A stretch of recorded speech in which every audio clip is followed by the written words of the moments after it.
What's up, YouTube? It's your girl Diaz, and I'm back for another video. So this one goes out to Gorgeous One Mink. I promised I would make this video for her, explaining the dream that I had about my father. My father passed away March 14th, 2013. A little under a week before that, he was taken to the hospital. So I'm in a reverse. I was grocery shopping that day. And I had literally just did a massive grocery haul. And at that time, I wasn't doing YouTube or nothing like that, but I did a massive grocery haul. And I got the phone call, and she said to me, which is my sister, she said to me, "Hey, what are you doing?" And I'm like, "Oh, nothing." I'm like, "I just, I'm at the store right now. I'm about to check out, take my groceries home and, whatever." And she was like, "Oh." And I said, "Okay, what?" And she was like, "Can you come over?" I was like, "No, I'm grocery shopping. I have to take my groceries home, and we're about to cook and stuff like that." And she was like, "Well, we need you to come over." I'm like, "What's going on?" And she was like, "It's Dad." Pushed my cart. I said, I'm on my way." So literally, I was like, boom. And this stretch of road that I had to drive on, it was 35 miles an hour, but it was this really, really long stretch of road. Police do sit on it, but not that much.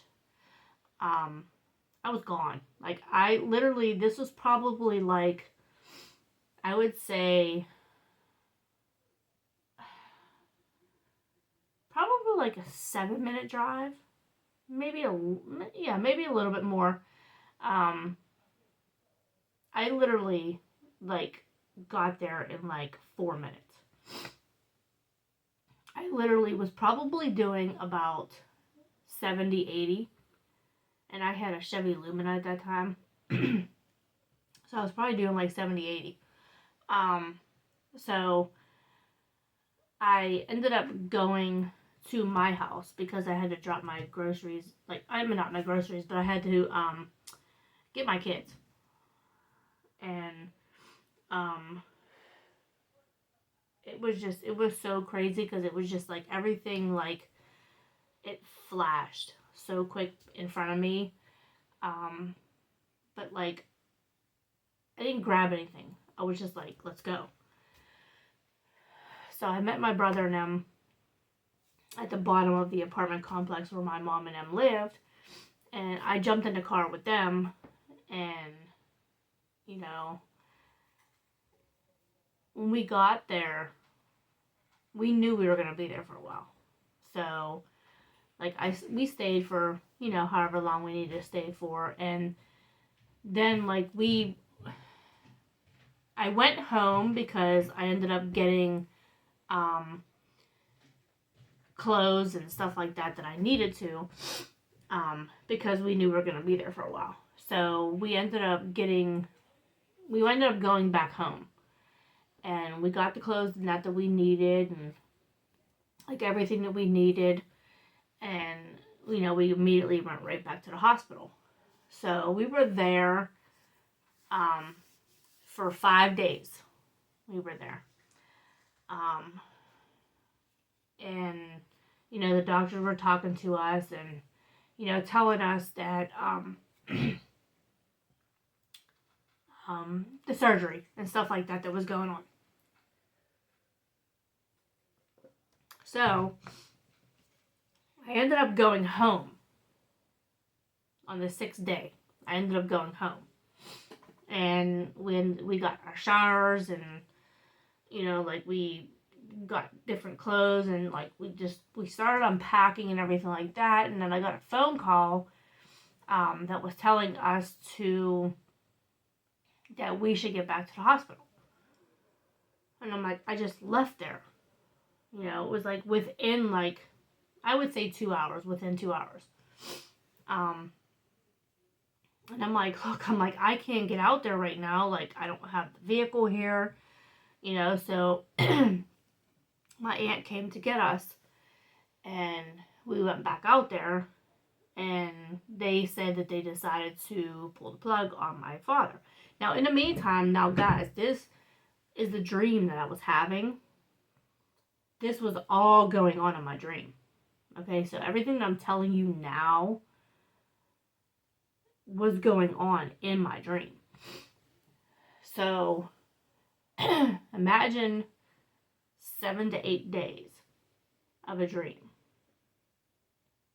Just doing this and doing this and doing this. And I felt it so bad because, like, it felt so real. It felt literally so real. So anyway, back to the story. So we got back there, and my sister, my brother, had decided that he was not going to get any better. He wasn't breathing on his own.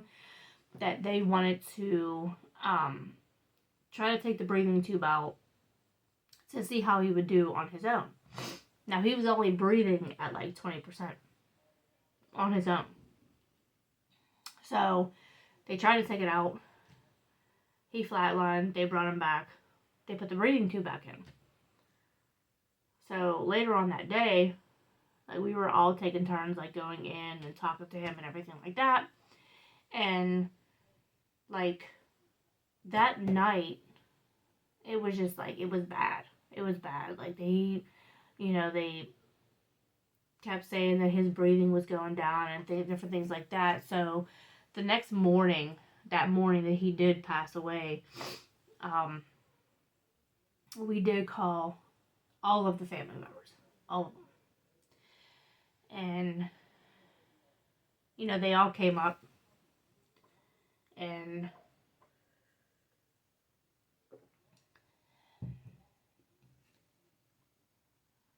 it was just so real.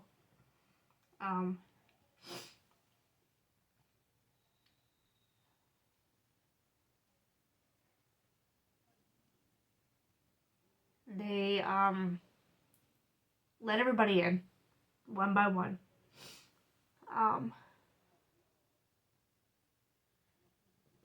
Sorry guys.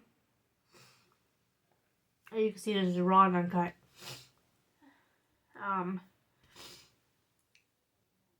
They let everybody in one by one, and we were the last ones.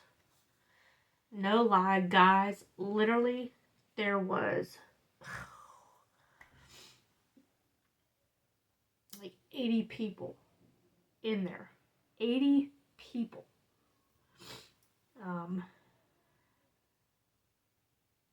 What was so weird is after we said bye to him, that we all went back to the waiting room, and my phone rang. Stop. My phone rang, and it was my mom and him's house. Nobody was there. Nobody was there at all. And I was just like, I looked at my sister and I was like, oh my God. And like, I turned my phone and I was like, look. And it said Mom and Dad calling. And she was like, she didn't even know what to say. So later on that night, after we went home, it was probably, I would say like 10:30, 11 o'clock. My cousin came back. He went to go pick his daughter up from New York. He came back, and they came to the house. So it was like a little after 11. And I was trying to tell my cousin about the phone call. And I said, look, he called. Or she called. Somebody called me. Somebody called me from their phone. And she was like, no, that can't be real. And my sister was like, yeah, like, I seen it. Like, she showed me the phone. So whenever I went to my recent calls, there was nothing. Nothing. I was like, wow, like, was it meant for them not to see that? Like, was it him telling me that he was okay? Obviously it was. But anyway, I apologize, guys. Like, so anyway, Gorgeous Woman, I have had that dream, for a week straight. A week. And it felt so real because it was me, like, I remember the very long hallway it took to go down and see him. Because the waiting room was here, and you had to come out, and you had to go down this really, really long hallway, and then there was, like, another door that was here, but you had to, you know, call them and say, hey, look, I'm for Raymond McLucy, and blah, blah, blah, and, whatever.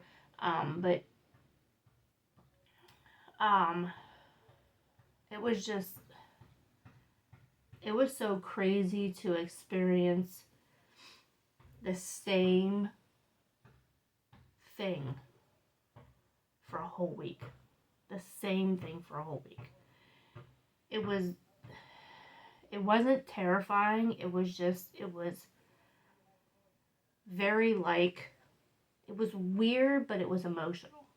Do you get what I mean? Like, it was so weird because, like, all I kept thinking in my head was I kept getting that phone call. That, and when I picked it up, it was just static. It was their number, their home number. I had it stored. It said Mom and Dad calling. And it took me a little bit to realize that he was okay where he was. See, I don't believe in death. I believe in a person moving on. They move on to their next life. So I don't believe at all. I don't believe at all in death. That's what they say. Energy can't be destroyed. So yes, your flesh dies, but your spirit moves on. So he is, wherever he's at, he's safe. He has plenty of times he'd let me know that. To this day, I do have dreams, not the same kind, but I have dreams of him, and he's fine. He has my other family members. Like, I have my daughter, I have my two grandmothers, my two grandfathers. Like, I have, listen, he's fine. Like, and I'm fine now. You know what I mean? Like, I still get, like, emotional a lot. But he's fine. You know what I mean? Like, he is, I don't know.